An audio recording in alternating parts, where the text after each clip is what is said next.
I just want to announce first that last week's shir, I neglected to announce, although I think it was posted, that the shir was sponsored by Valerie Baum in memory of her sister, the yurtzeit of her sister, Chaya Chana Bas Yona Cohen. The yurtzeit, for her yurtzeit, there should be Aliyat Neshama.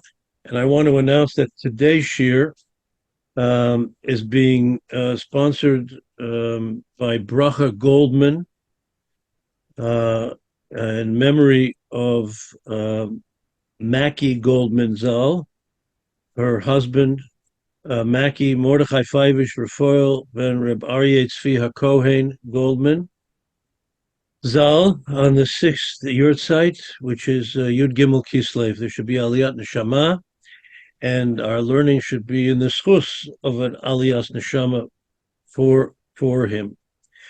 Okay, I have a number of interesting pieces here, the next half hour or so. Let's get started. Number one on the sheet. We're on. Okay. Okay, number one on the sheet. We're Parshat Vayishlach, so a lot of things happened in Vayishlach. There was a meeting of Yaakov and Esav, which was a moment of great fear for Yaakov. Yaakov was very, very much afraid of confronting Esav. He didn't know what was going to happen. We know that. In fact, it's repeated. Vayar, Vayitzar lo. He was doubly afraid. There are many interpretations, by the way, why it says Vayar, Vayitzar lo. What was the second fear? Vayar, Vayitzar lo. He was afraid, and he was afraid. The Sfas Emes says a beautiful, magnificent idea, and really dovetails on some of the things we're going to talk about. He was afraid because he was afraid. I'm supposed to have bitachon. Why am I afraid? That's the Sfas Emes, right? Why am I afraid? There are other answers. Okay, but we're not going to go there. I just want to, that's the first episode. Then we go to the Maisa of Dinah, the whole story of Dinah and Shechem, the killing of Anshe Shechem, the kidnapping of Dinah reverberates today's events, and finally we come to this pasuk. Vayomer Elokim el Yaakov, kum alei Beit El, go to Beit El, v'shev sham, and stay there. V'asei sham mizbeach lakel hanira elecha, and set up a mizbeach, give a korban to the Rebbeinu Shalom who appeared to you. Bevochacha mipnei Esav achicha, when you escaped from your brother Esav, you got out of there. You got out of there. So the question really is, why did he wait until? Why did the Rebbeinu Shalom wait till now to tell him to offer the korban? Why didn't he do it right after the Maisa with Esav? Why did he wait now till after the episode with Dinah, which was also challenging for him? And that's what we're going to deal with a little bit. So the Emek Dover, this is the Netziv of Naftali Tzvi Yehuda Berlin, Rosh of Volozhny Yeshiva, and he there's really I need the last three lines here, but I'll read what he says here.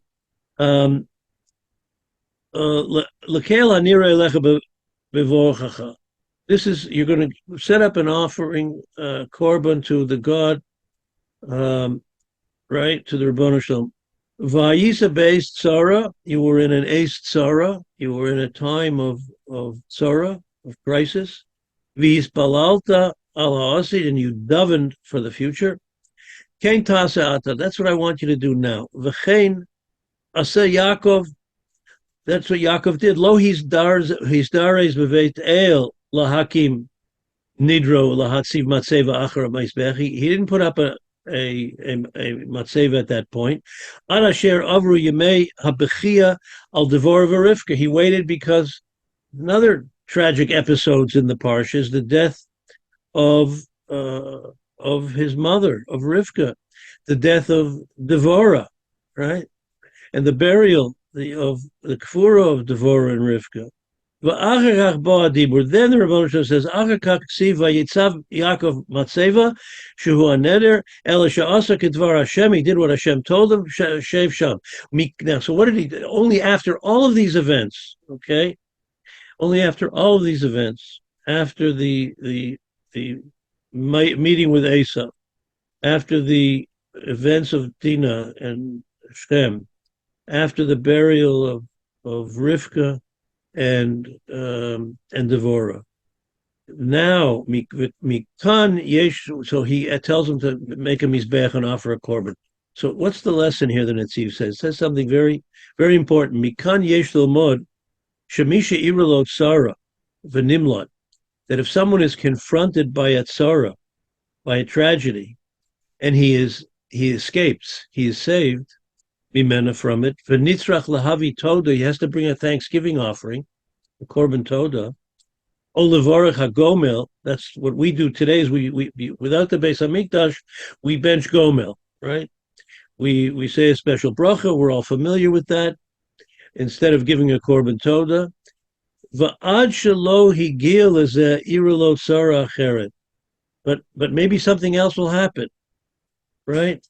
Ein lo lahavi toda. One should not bring his korban toda. O levarach hagomel, or make the bracha of hagomel, ad sheyeh nitzal gam mi'osa tzara shehu nichnas shenis, until the next episode happens. One has to be very careful in benching gomel, that benching gomel is when it's all over.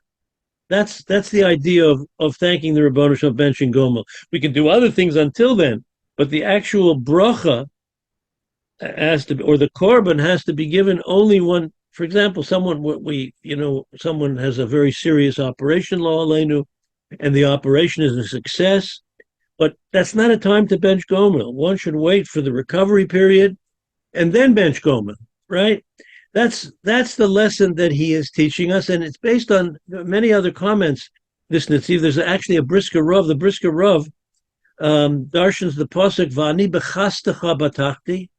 I trusted in your chesed, in your grace, in your love.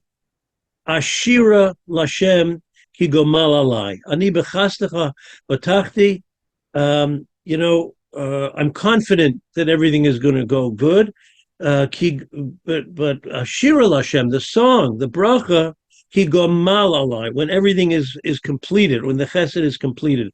That's by the way why we say pshat az yashir Moshe, that he sang in the future, waited till everything was done.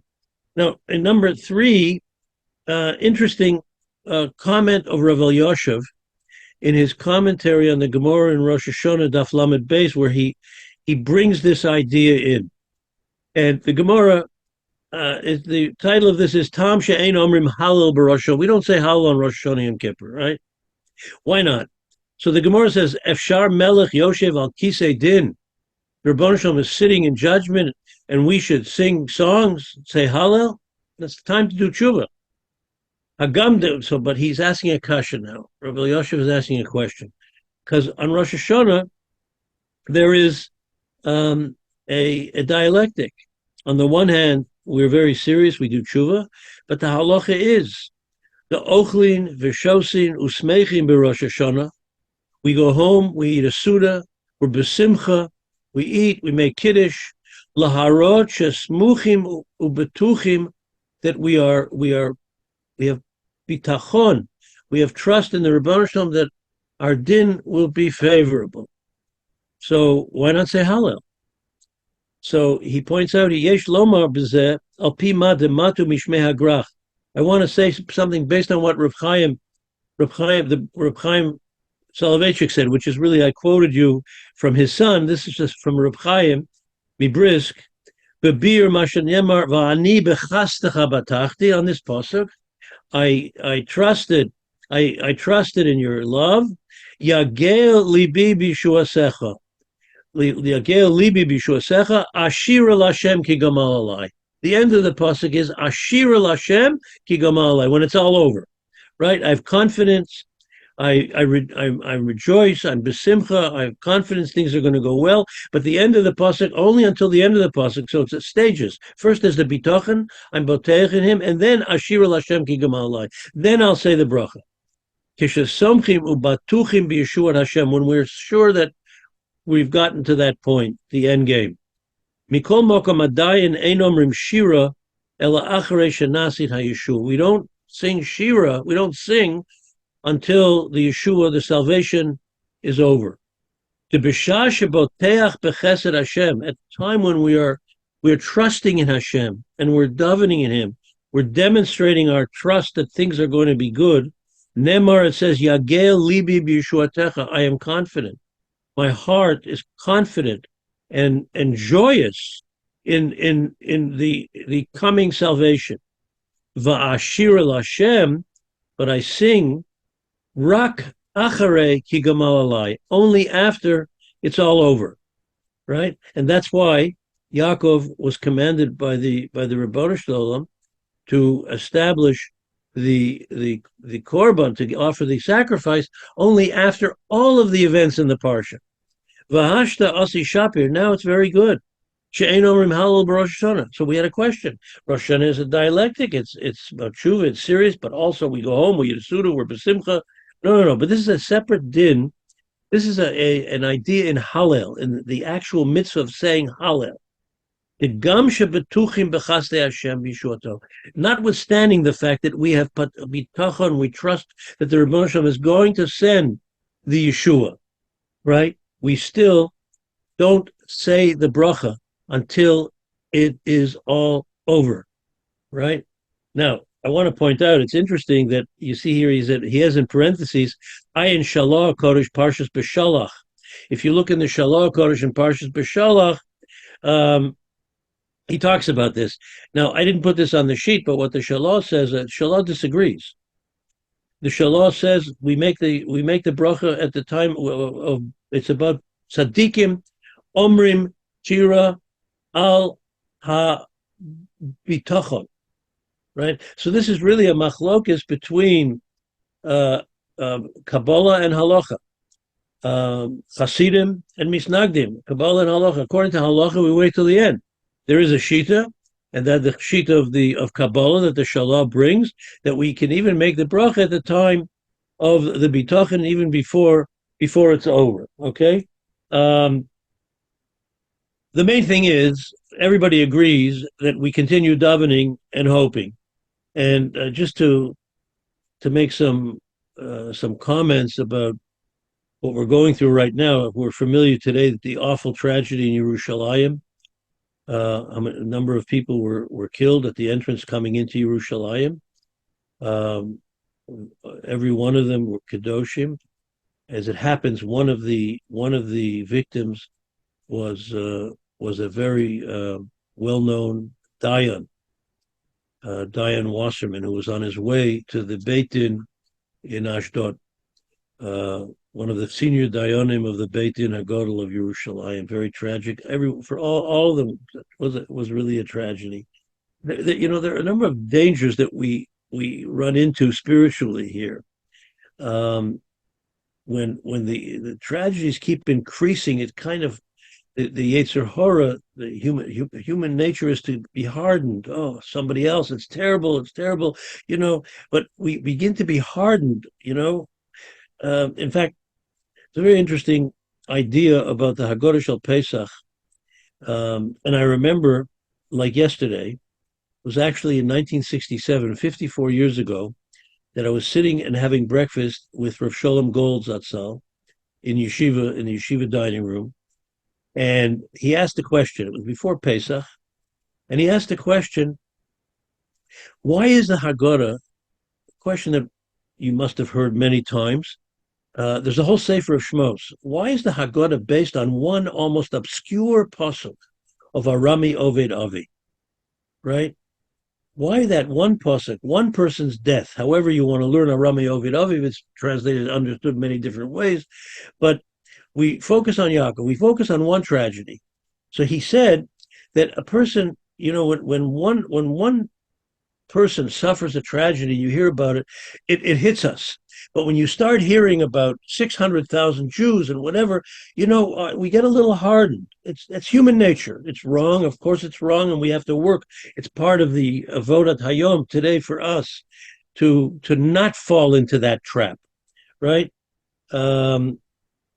But also the second idea, this idea that it's not over till it's over, and it was very important that the Prime Minister, the Rosh Memshalah, announced again yesterday to all of our wonderful friends in the world who are really, this seems to be a plan to have a complete ceasefire here, that this is not a ceasefire and it's not going to end. It's not going to end until we do what we have to do, right? We're boteach, we're doing what we have to be daven, but the actual Yeshua is going to come at the end.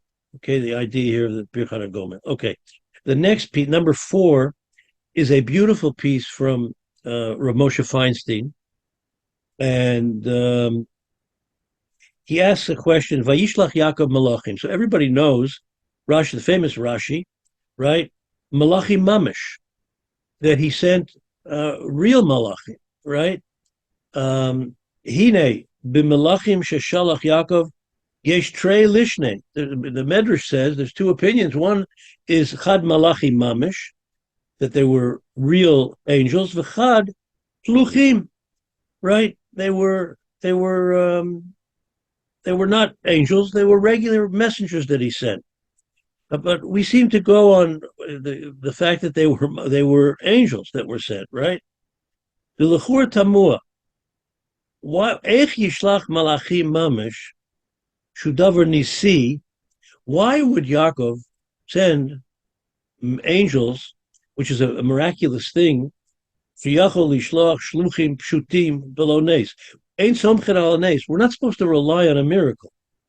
So why would Yaakov take the chance of sending miraculous individuals and assume that everything is going to be okay? We're not supposed to be somech on a nes. We have to make our own hishtadlut, right? We have to do our effort. So let me send some people, right? Vaha chas v'shalom menakim mizchuyotav. Yaakov himself was worried from all the miracles, all the miraculous things that happened in his life. Maybe I'm losing my olam haba for all the miracles that you've done for me, Ribono Shel Olam. Yaakov was worried about that for himself. So why would he go ahead and do this? Aflaman omer shluchim.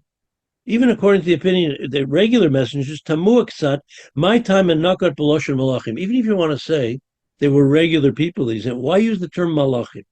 Well, why are we playing with fire here? Something that we shouldn't do. So he says something really beautiful. V'hanachon la'niut daiti, in my humble opinion, is telling us a tremendous idea about real bitachon, right? And real elevation in spirituality. The hashalem bioter, someone who is pure, someone who has worked on his midot, someone whose emunah and bitachon in HaKadosh Baruch Hu is solid. Bioter, ein lo hitpa'alut mineis yoter miteva hakfur. He doesn't see a difference between the miraculous and Mother Nature, right? To the believer, to the ish emunah, it's a tremendous miracle, the nature, everything that we see.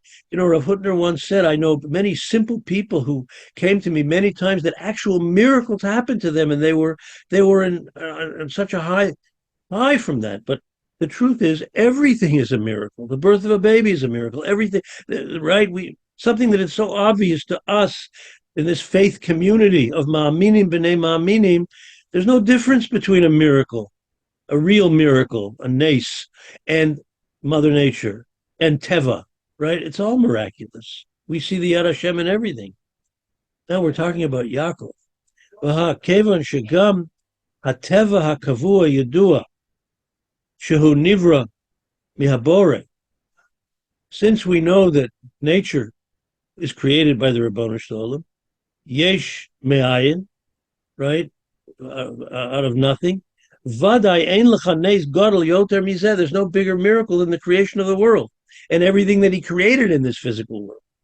V'im kein kfar yadua lo shakadosh baruch hu yachol lasot b'chol eit masha rotza. Kadosh Baruch Hu do at any given time what he wants to do. Umamin b'zeh, and he believes in that. Af k'shelo yira shum nes, even if he doesn't see a miracle. Al kol chaya, right? Nimsa adarabba shahamit palel mines yoter huktzat hatnut emuna. Someone who is praying because of a miracle happened to him, that's a lesser degree of emunah and bitachon, right? Ukishem amram becoming mekomot, right? And the point is that Yaakov Avinu, it is a nace, not a nace. He sent malachim. Why not? It's all. Everything is a miracle. There's no difference sending a miracle. I'm somech on a nace. I'm somech on the Rabbanu Shalom, right? So for sending malachim mamish, I'm not doing anything. Yaakov on his level was not really doing anything wrong, right? Everything is on a. There's a level playing field between what we understand to be a nace and what we understand to be teva, natural, right? So it wasn't unusual for Yaakov. It's all the same. So even if it was malachim mamish, that he just not malachim mamish, even if he sent regular shluchim, he was still sending malachim. It was still the whole idea of what was going to happen here was miraculous. A tremendous faith that we have to have in everything that is going on. Everything that is going on, that as we've been saying for the last month, that the Rabbanu Shalom runs everything, and let me tell you a story. We have so many stories. You might have seen this. There were a group of chayalim. I just saw this. They were sitting and they were eating out in the field, and in Gaza, and the soldiers get these cans of tuna. It's not exactly chicken of the sea tuna. Well, the tuna is not the greatest, right? And so what they do is they would light a fire and light it up, because the oil to generate the oil in the tuna, and they would put a match in. That's soldiers all eat this. They get this can of tuna, and that's what they do. So they were sitting there, and one of the guys threw a match in, and it exploded. Huge, big fire. So what did he do? He took the thing and he threw it as far as he could, right? And they sat down, and a minute later, they heard an explosion. And they turned around and they saw an explosion. And they grabbed their guns and they went and they saw men coming out holding white flags. Right. It was the enemy, terrorists. What happened? That thing hit a tunnel entrance where they were coming out to kill these chayalim, right? And they were surrendering. The ones who were left were surrendering, right? So, yeah, it is a miracle, no question. It's a miracle, right? The Rebbe Shalom sends miracles every day, right? That was a pretty obvious one. But our point is that everything he does for us and will continue to do for us is going to be miraculous. I would say, as I pointed out, the bottom line for us as a faith community, as ma'aminim b'nei ma'aminim, is that we have everything depends on the Rabbanu Shalom. The last Mishnah in Masechet Sota talks about Ikvus the Mashiach, talks about the end of days, the Ikvus of the Mashiach, before Mashiach comes. And the Mishnah lists a whole bunch of terrible things that are going to happen, right? Ikvus of the Mashiach, I'll just list a few of them. Chutzpah yaske, there'll be a lot of chutzpah. And a lot of this, the way society functions today, there is no people, the lack of proper interaction amongst people, talking to each other. It doesn't, we see what goes on between nations and so on. Chutzpah yaske, people have no respect. V'yoker yamir agefen titein pirya v'hayayim v'yoker, the market's going to go up. We'll have a lot of things to eat, but the prices are going to rise. A lot of things. People are not going to listen to rebuke, right? There's no chachma, sofrim. Torah is on a lower level. I don't hear it. Can you hear me? Someone said they can't. Yeah. You hear me? Yes. Distant though. Okay. Ha'emet There will be hidden. Narim Penei Zakenim Yalbinu. The youth will have no respect for elders. Zakenim Yamdu Ibnei Ktanim. The older people will rise for the younger people. It's a youth generation. There's a sort of discarding the elder part of society. Ben Menavel Av, a son will be dismissive of his father. Bat Kama Be'ima Kala Bechamota, a daughter-in-law will have no respect for a mother-in-law. It goes on and on and on. Finally, the last thing that the Mishnah says, Dor Hadorka Pnei Hadorka Pnei Kelev, right? Habenenu mitbayesh me'aviv al ma yesh lihishayin al avinu shebashamayim. And we only have to rely on the Ribono Shel Olam, and that's really it.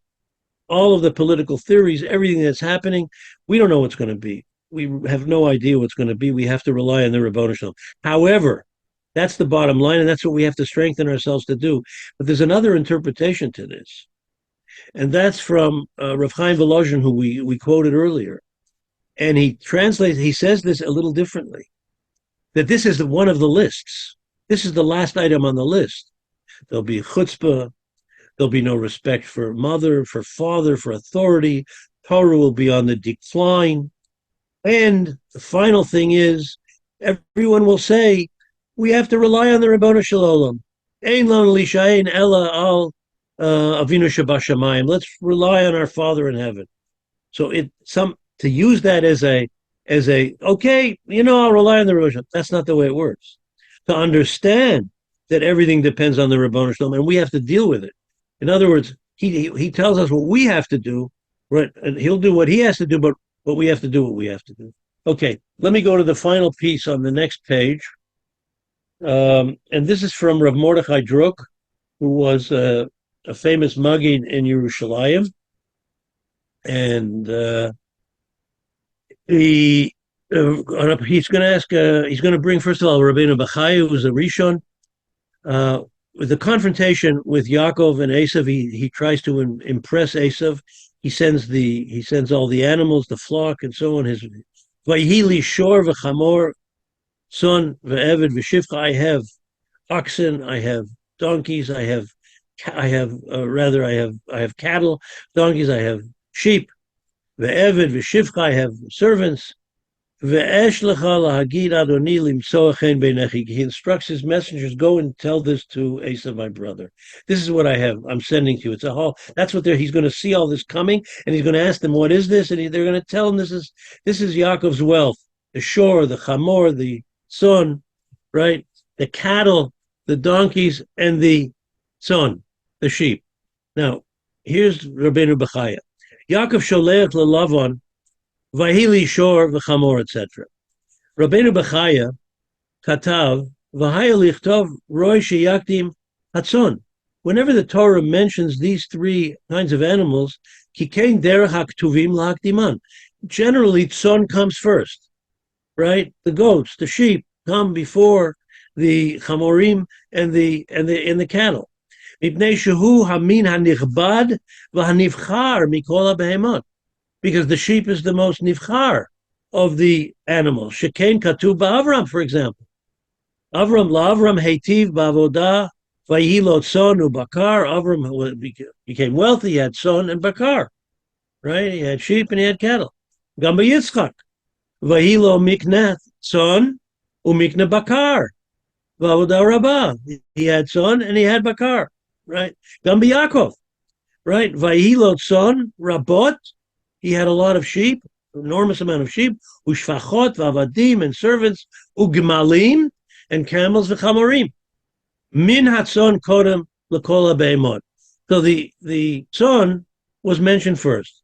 So mashalo hikdimu hakatuv hazeh. Why did he do that? Right?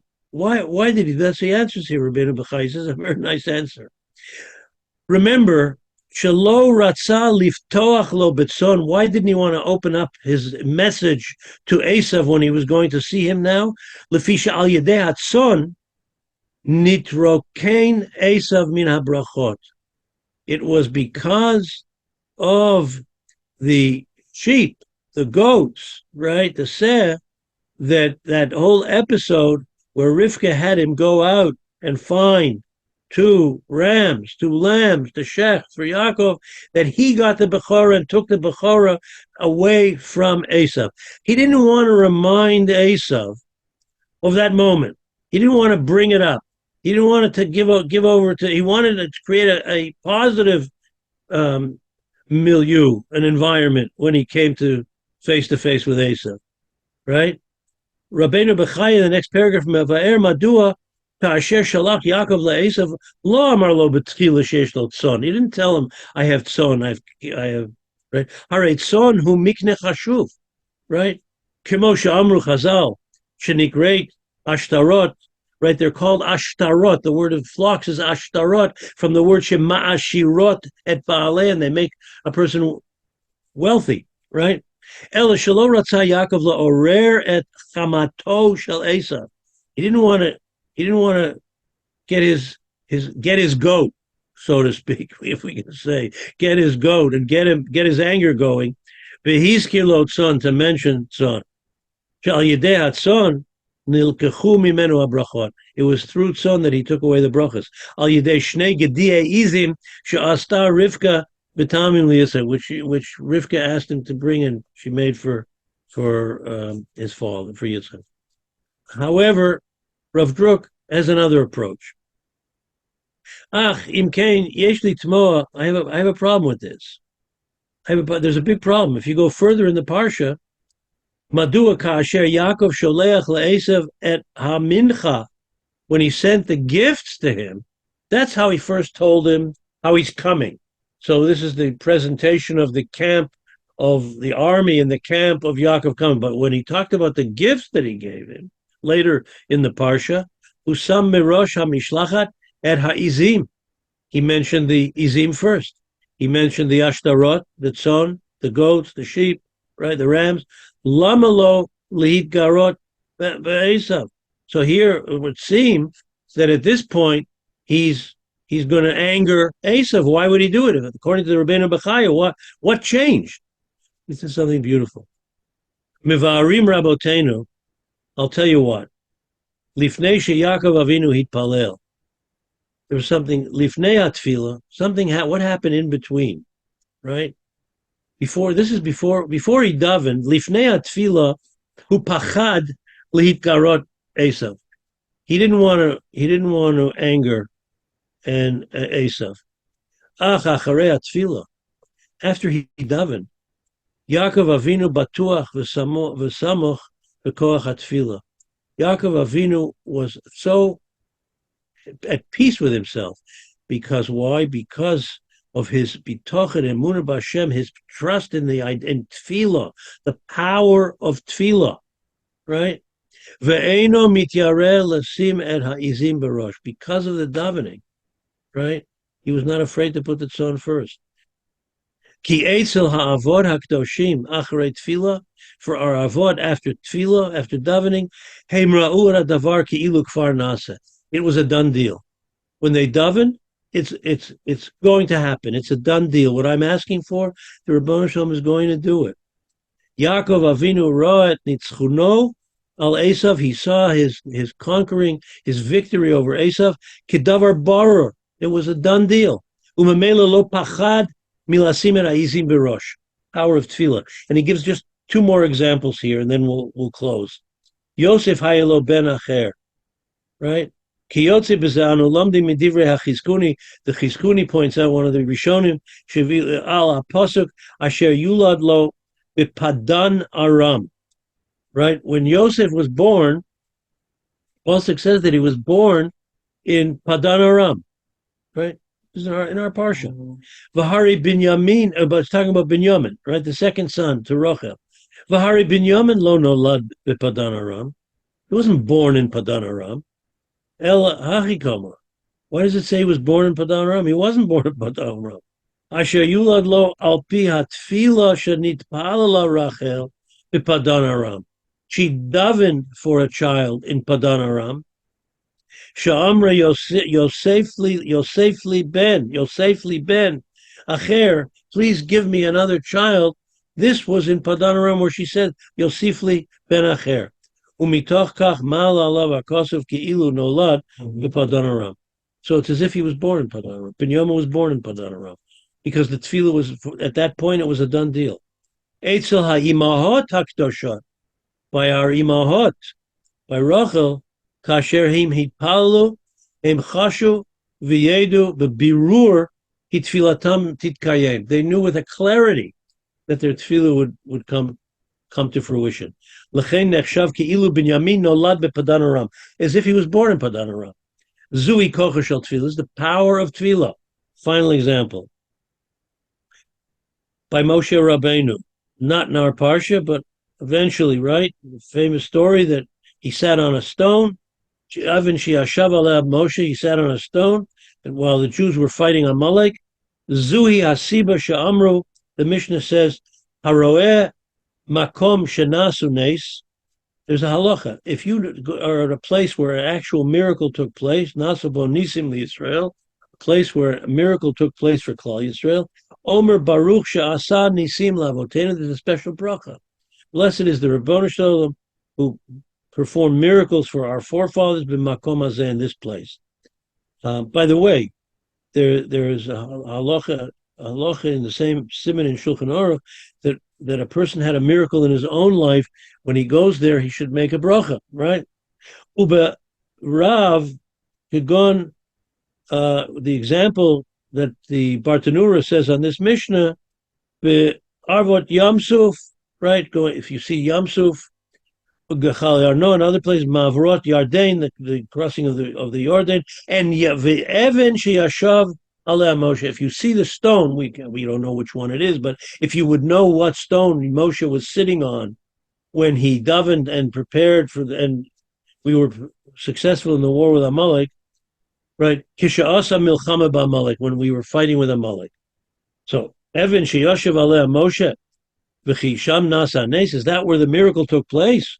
On the stone where Moshe was sitting there, the chief of staff, Moshe Rabbeinu, right? Halo hanes nasa b'sada b'stei milchama. The miracle took place in the battlefield, Imam Amalek. Ulam hu asher dibarnu kadat hachrat hanitzachon hamilchama. The turning point of the war, the success, nasta b'mkom hatfilah, in the makom tefillah. Anitzachon lemaisa besada hamilchama umilsa da'asya memela. What's going to happen in the field is just going to happen. Sham lo nasa nes, but the miracle was hu mavhil lahamit boneh. This is the miracle took place in Shul on his stone. So we have to realize that the miracle of getting through this Eis Tzara L'Yakov, which we're going to get through, because Ein Lan Lishan El Kodesh Baruch Hu El Avinu Shabashamayim, but the battlefield is not just out there in Gaza or in the Galil. The battlefield is in the Beit Midrash, in the Shul, where we daven. That's the battlefield. And if we daven with kavana, we work hard at our davening, and we say Tillim with kavana, then the battle is over. We're going to win. That's the battlefield. The battlefield is where we daven. Tremendous idea from Rabbi Baruch. Zachein Yehi Ratzon.